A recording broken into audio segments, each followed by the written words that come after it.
Welcome to the Let's Get Vulnerable podcast. It's your host, Dr. Morgan. I'm so excited.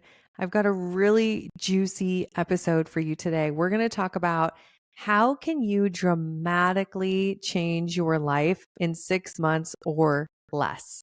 These are 6 things that I know from personal experience will rapidly and dramatically transform your life.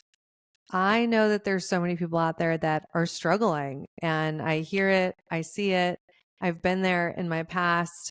Sometimes you can get to some really dark places. You can feel like no matter what you do, nothing's going to change.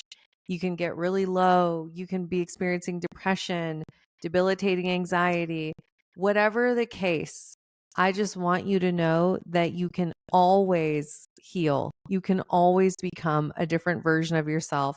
You can always win over your mental health, over your circumstances, over where you are in your life right now. There's always a way forward. And I want to give you 6 tangible, actionable things that you can do that will dramatically improve your life. And these are coming from personal experience. Once again, I have had times in my life where I look back and I go, wow, I was horribly depressed. I was struggling to get out of bed. I was constantly procrastinating, not getting things done, feeling like I was behind. I had zero energy. I had long periods of depression in my past, along with a disorganized attachment style and traumatic experiences in my relationships over and over. I have been in the trenches with you. I know what it's like. And I know what it's like to struggle with your mental health to the point where maybe you're having thoughts about, gosh, I don't want to be here anymore. Right. And obviously, if you are experiencing suicidal ideation, I highly recommend you speak with a mental health professional. Do not struggle alone. But I just want you to know that that's a totally normal thought. I think a lot of us can feel like, oh, something's really wrong with me. I'm having that thought. No, you're just hopeless. You're at this place where you have learned helplessness, where you've tried and you keep getting knocked down, right? And I just want you to know that it's okay. It's okay to acknowledge that that's where you are, because if we acknowledge it, then that's the only way we can change it. If we keep pretending like everything's fine, we're going to stay stuck. So you are brave. You are strong. We can acknowledge that you're stuck. And sometimes that is the most important first step, is just saying, yeah, it's really effing bad right now in my life. And I am sending you the biggest hug if that's where you're at. I get it. I want you to know you're not alone, and you deserve to fight for your happiness. Even if you feel like you've tried before, you deserve to get back up and keep trying. And I'm going to give you 6 things, and hopefully a few of these really resonate with you. And once again, these are things that I've personally done and things have helped people with. And I know that if you can simply remind yourself over and over, you are worth the fight, your mental health, your happiness, you becoming the highest and best version of yourself, it's worth the fight, my friend. It really is. And I think it's closer than you think it is. There's just some key things that really need to change in your life. And sometimes what happens is we're just not in quite enough pain to make the drastic changes. You're hurting just enough. You're comfortable where you are. So then you're not making the changes that you need to make, because maybe you are suffering, but you're not actually in pain. And suffering is dangerous. Suffering is that comfortable place where we're like, oh, it's okay. It's not great. Yeah, this sucks and this is terrible, but it's okay.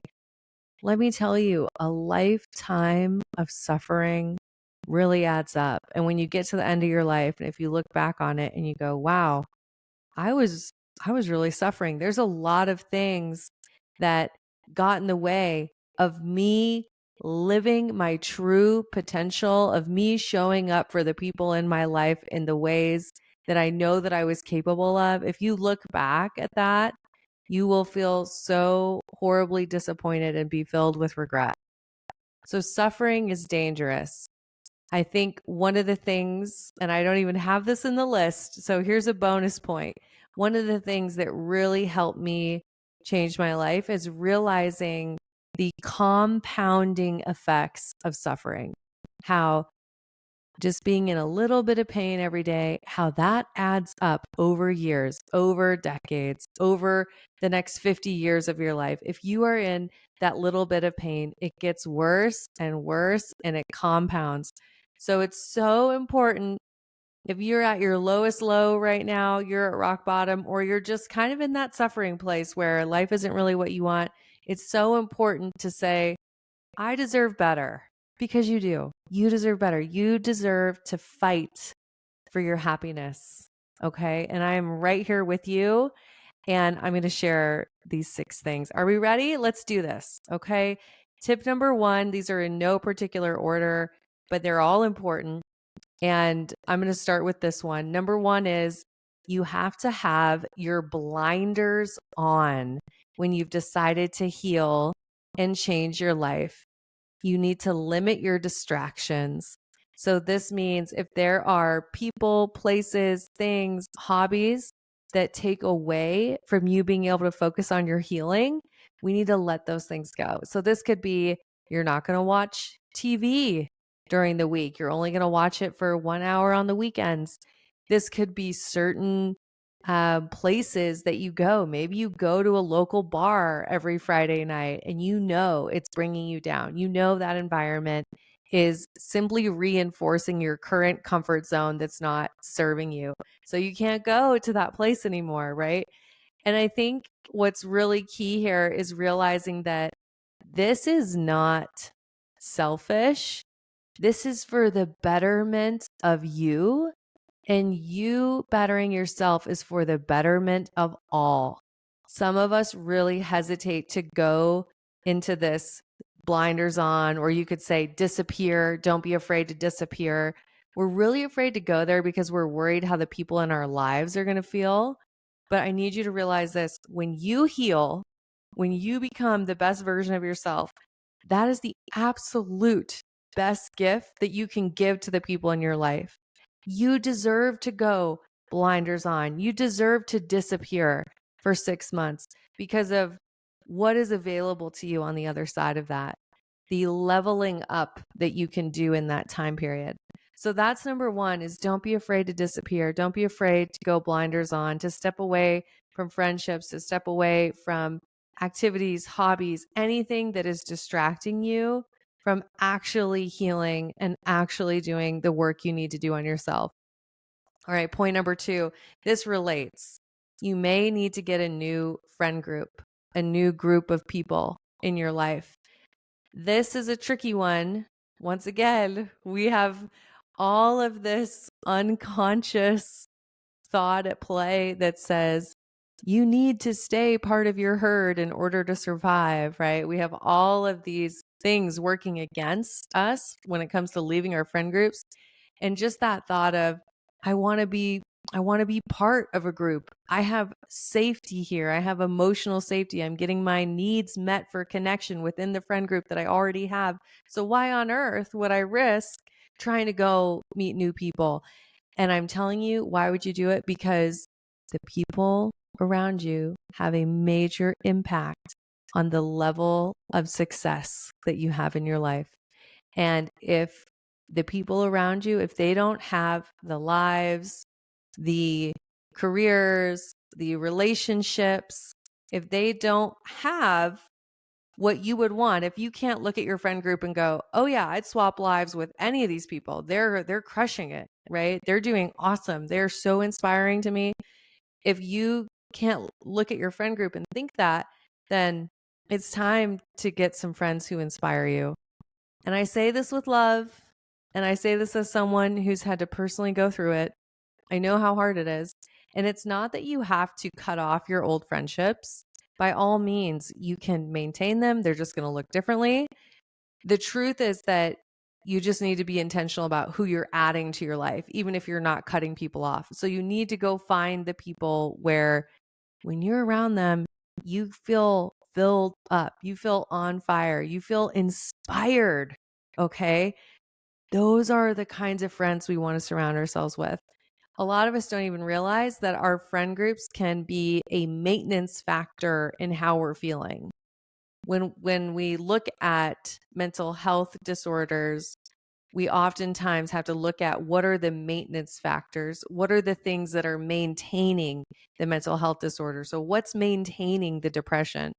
And it's your thoughts, your behaviors, the people in your life, the habits, the routines, right? So one of the first things we have to do when curing a mental health disorder is look at how do we break the maintenance factors, the things that are maintaining, right?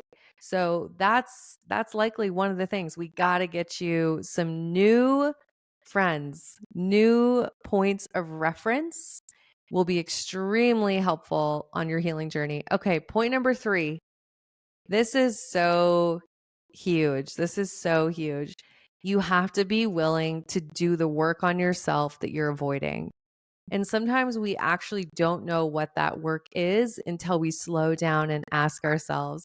A lot of the times, women who come into the Empowered.Secure.Loved program, they have been listening to this podcast for a year, for months. Sometimes it's only a few weeks, but there are a lot of times where people come and they say, yeah, I knew that I needed to do this a year ago, but I'm finally here. And I'm telling you, there's something so powerful when you decide enough is enough. I'm drawing a line in the sand. I am doing the work that I need to do. And here's what I want you to know. You have to commit to go as deep as you need to go, meaning go through whatever comes up, whatever's been buried, whatever's been repressed. You have to commit to say, I will do whatever it takes to let go of the garbage that's keeping me stuck, right? To release my past, to break the patterns of an insecure attachment style. Or maybe for you, it's really important that you let go of past relational trauma. You have these relationships that play on repeat in your brain that are taking up space, right? They're living rent free in your head and they're draining you of your energy. And that's what you really need to let go of. So when you make this decision to change your life, you have to say, I am willing to go as deep as I need to go. And I'm willing to do whatever it takes to heal, to release my past, to become this new version of myself. I can tell you for me, this was a multi-year process. This involved having the most uncomfortable conversations of my life.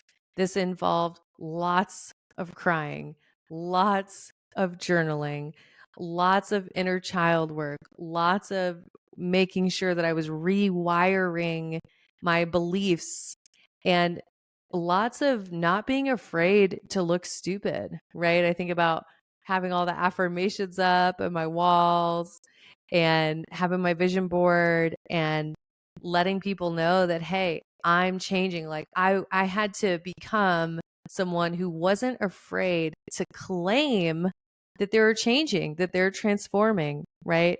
So you have to say, I will do whatever it takes because that's how much I love myself.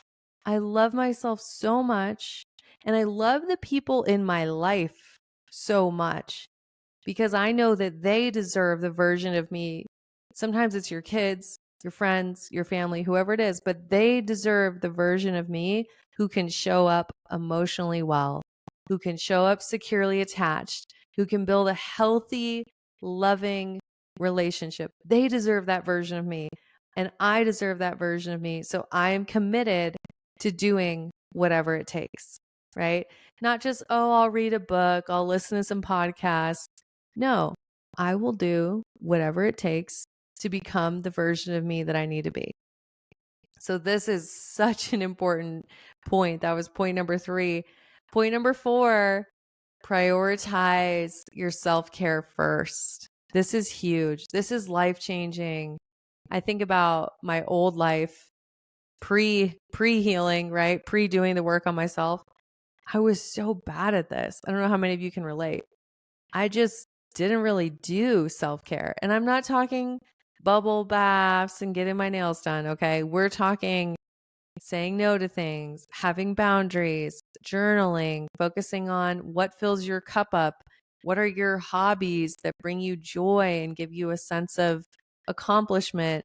Are you connected to the career you want? Sometimes self care is, hey, I'm going to do everything I can to go apply to some new jobs, right? Self care is this umbrella term, but what it means is you're tuned into yourself and you're caring for yourself. You're aware of what your needs are and you're honoring the needs. And it has to come first. I know a lot of people that enjoy working out at the end of the day, and God bless those people. That would be way more convenient. But I know that if I want to have a great day, I need to fill up my cup first. So what do? Oh, I get up at 5 a.m. and I drive my butt to the gym and I am there and I'm filling up my cup first thing in the morning. First thing. So I can't emphasize this enough. And I think in the micro, that was an example, but even thinking about this in terms of when you are thinking of, okay, I'm going to go give to this person, I'm going to show up and be really present for them and be really emotionally available, realizing you can't do that from an empty cup. So, for example, let's say you have a girls' weekend planned and you know that you have a busy work week. Maybe instead of going out to dinner Friday night with a random friend, you say, hey, I need to take care of me. I know that I'm about to be really present with people. I'm going to be giving. And I know that, yeah, it'd be fun to go out to dinner tonight. But actually, what I really need is a hot bath. I need to read. I need to journal. And I need to go to bed at 9 p.m. Okay. So there are so many tiny decisions throughout your day where you get to decide, have I taken care of me, right? Am I showing up for me in a way that then allows me to show up for other people? And I'm not saying don't show up for other people. I love showing up for other people. I'm sure you love showing up for other people. I think sometimes pop psychology, and I see people on Instagram where it's like, basically, it's almost like, don't show up for anyone else and only take care of you and set boundaries and say no to everything. That's not the point, y'all. We want to be connected to people. We want to have great relationships. The point is, make sure that your cup is filled up enough so that you can show up in the way that you want to. Okay? So this is really important. Really, really important. Point number 4, prioritize self-care first. Okay, this is a big one in your 6 months to change your life. And this is for all my nerds out there, all my book nerds. You need to start reading books instead of scrolling social media. I can't tell you how much this little tip has changed my life. Social media is designed to get your attention and hold it for a few seconds, and that's it. It's like, to me, social media is the junk food of learning. And sitting down and reading a book and taking notes on a book, that's like getting that balanced, hearty meal that has a healthy fat and a salad and a carb and a protein. And it is filling you up and it's feeding you and it's a nutritious whole food. That's how I think about books. Okay. Social media is just not going to cut it when it comes to you really transforming your life. Because I know a lot of you, and by the way, I love you if you follow me. I do my best to actually provide value in the world of clickbaity content. I really do my best to try to give you something of value when you're on my page. Those of you that follow me, it's at Dr. Morgan Coaching. I hope that you engage and that I see you there, because I love you. I appreciate you. I'm not bashing social media, but I just want you to know that you deserve to have books in your life. You really do. And hey, if you're not someone who reads, Maybe you're an audiobook girly. There's nothing wrong with that. Audiobooks work as well. We all take in things differently. And I want to do something really fun. I actually looked at some of the books that I read that dramatically changed my life. These were some of the books I read at the very beginning of my healing journey, and I wanted to share them with you. So I have a list of books, and this is going to be really good. So read books instead of scrolling social media. Number one, the book that I loved when it came to identity development. This was one of the first personal development books ever written. It's called Psycho Cybernetics. The author, I believe, is Maxwell Maltz. Psycho Cybernetics. This book is awesome. I love it. It's all about identity and rewiring your brain. It's really, really, really good. The next book, if you haven't ever read this book, I don't even know what to say to you, but if you haven't read it, you need to read it. It's Man's Search for Meaning, Viktor Frankl. I read that book in high school and it changed the trajectory of my life.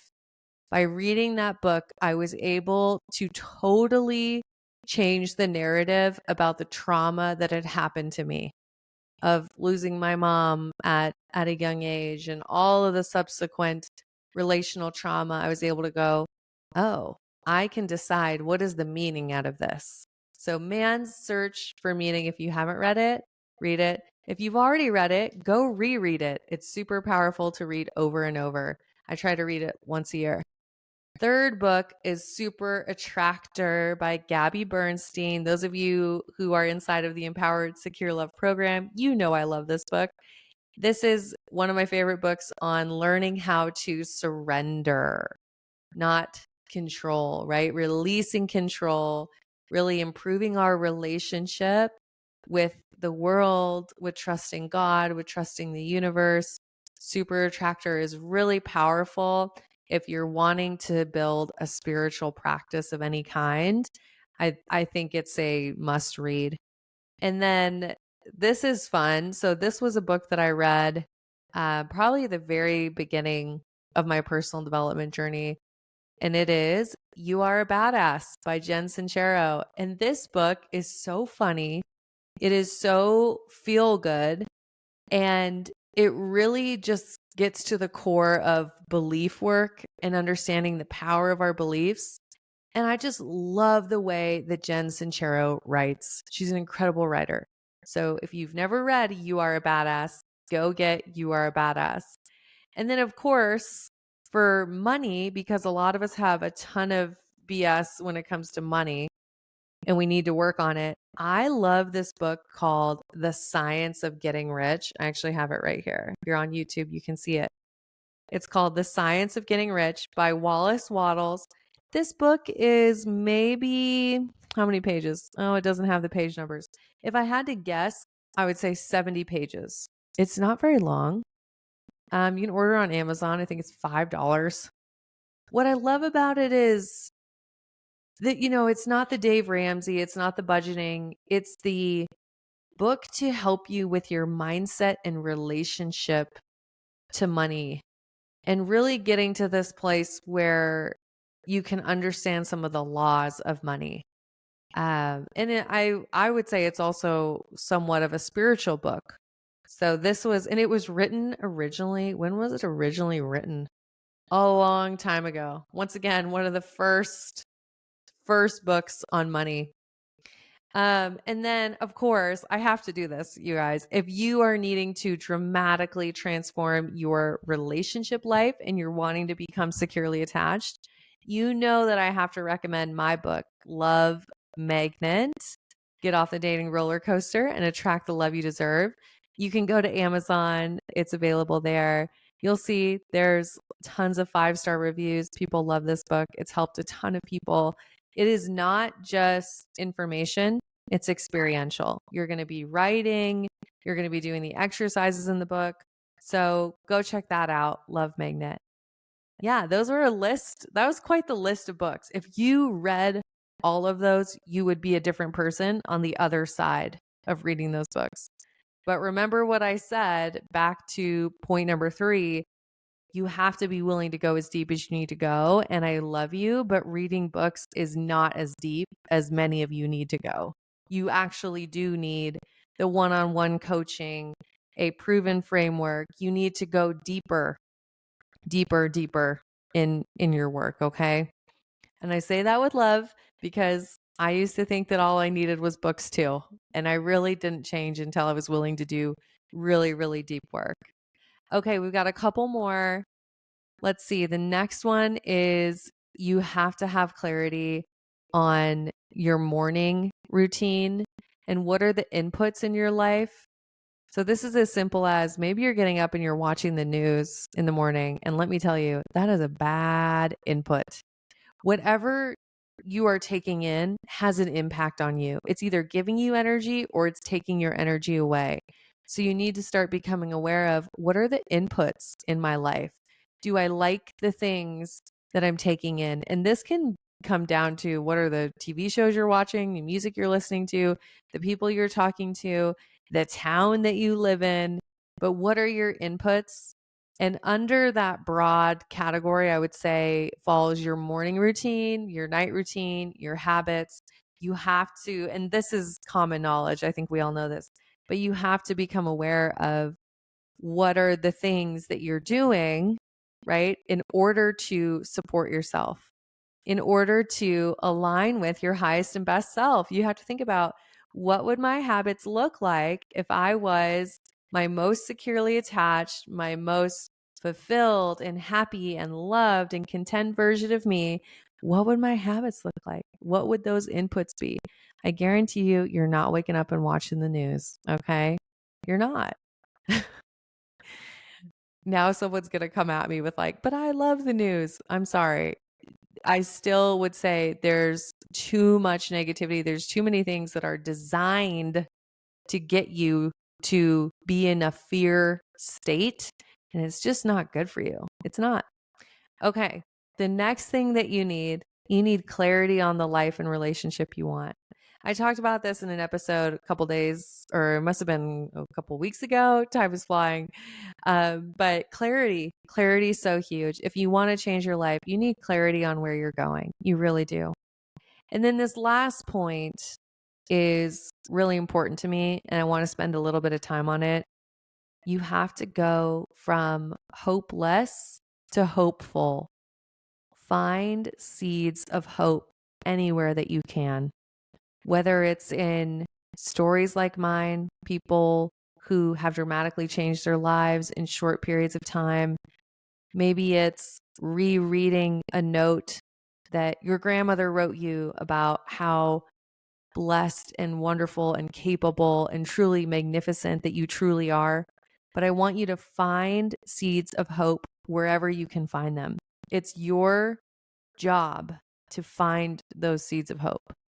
Instead of looking for things to confirm your hopelessness, start looking for things to give you hope anywhere that you can find it. And then this is a really important piece. And I've thought about what is so different about coaching versus psychotherapy. I think about that question all the time because obviously I've operated in both ways of being. And I realized that this is actually one of the key differences. Okay. And this is good. So you have to find people that are willing to pour into you, that are willing to lift you up, where you can get filled up with goodness, where you can be called forward and supported. And you need people who are going to see the next level version of you. And they're going to believe in that version of you, even when you don't believe it. And they're going to be there right next to you. And they're going to hold you to that standard and they will help you reach that new level. And I started thinking about coaching and I'm realizing, oh yeah, that is one of the differences of getting to fully pour into the people that we work with and being able to see that securely attached, high self-worth version of them even before they see it, and pulling them forward. sometimes we need those people to call us up to our true potential. Maybe we don't have people in our life that are doing that. Maybe the people in our life, they just expect us to be the way that we are, right? They don't see our potential. They don't see our greatness. They don't see what we are able to become. So you need people in your life that are willing to call you forward and support you and be there next to you along the way. I've had some incredible mentors and coaches that have done that for me, and it gives me goosebumps just to think about it and realizing that the people that I've received mentorship with, they saw the current version of me. They saw her before I did, and they simply had to transfer that belief to me. And that was one of the reasons that I've been successful. So I hope you love this episode. Let's go over these points real quick because I want you to, if you haven't written them down, write it down. Number one, you need blinders on, limit your distractions. Number two goes along with number one, probably, of that you probably need a new friend group, and not that you need to get rid of your old friends, but you need people around you who really inspire you, All right. Number three, do the work on yourself that you've been avoiding. Go as deeply as you need to go and do whatever it takes to heal. The next point is you have to prioritize your self-care first. Make sure that you are aware of what your needs are and you're prioritizing them.